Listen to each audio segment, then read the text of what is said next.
Magacaygu waa Aliza. Aniguna waa Saliima. Waxaan ku noolnahay Muqdisho, Soomaaliya. Waxa aan nahay arday. Anigu waxaan dhigtaa jaamacad. Walaashayna waxay dhigataa fasalka ugu dambeeya ee dugsiga sare. Dhab ahaantii labadeen waxaan nasiib u yeelanay inaan helno waxbarasho. Laakiin waxaa jira malaayiin gabdho aan haysan waxbarasho. Sidaa awgeed waxaan u istaagnay inaan u dagaalano xuquuqdooda kuna dhiirigelino. Marka la joogo Soomaaliya, waxaa jira caqabado fara badan oo hortaagan waxbarashada gabdhaha.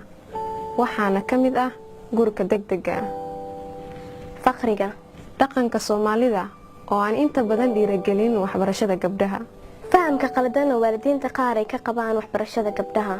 Fadlan taageer waxbarashada gabdhaha. Waayo gabar waxbaratay waa bulsho waxbaratay. Bulsho waxbaratayna waa bulsho hortay.